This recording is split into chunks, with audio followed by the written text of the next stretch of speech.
অনেক মজা ছিল, সবাই চেটে পুটে খেয়েছি আমরা একসাথে। সাথে ছিল নাগা বার্গার। ঝালের জন্য পরে মাঠা খেয়েছি আমরা, ঠান্ডা ঠান্ডা মাঠা। আজকের ওয়েদারটা অনেক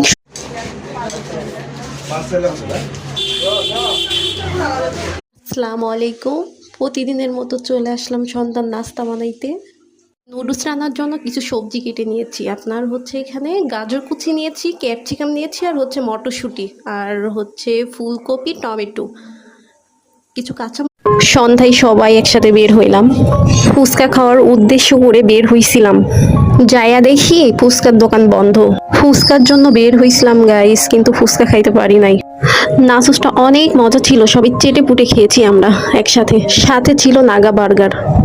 ঝালের জন্য পরে মাঠা খেয়েছি আমরা, ঠান্ডা ঠান্ডা মাঠা। আজকের ওয়েদারটা অনেক সুন্দর ছিল।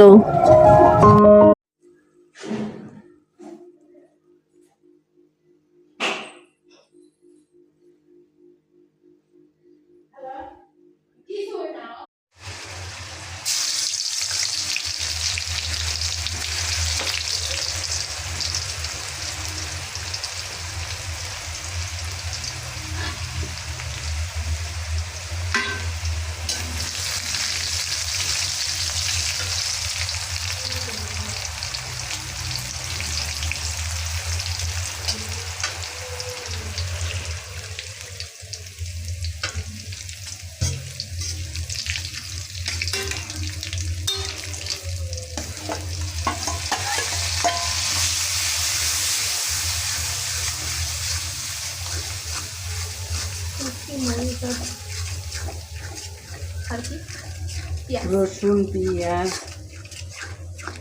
খালি পায়ে হাতে পান আর সুপারির বাটা নিয়ে কয়েকজন মানুষের সামনে দাঁড়াতে হবে। রূপে লক্ষ্মী গুণে সরস্বতী মেয়ে চাই। চুলগুলো লম্বা হতে হবে, যেন সে চুলে পুরুষের সৌন্দর্যের সুপ্ত আকাঙ্ক্ষা মিটে যায়, এবং প্রয়োজন হলে সে লম্বা চুলকেই মুষ্টিবদ্ধ করে ধরা যায়। আমাদের সমাজে এমন চিত্র অহরহ। সকালবেলা যখন আমার বইয়ের ব্যাগটি কাঁধে নিয়ে আমি বাসা থেকে বের হই, আমার বইয়ের ওজন কতটা সেটা আন্দাজ করতে না পারলেও আমার উপর চাপিয়ে দাও আমার পুরো পরিবারের সম্মানের ভার কত।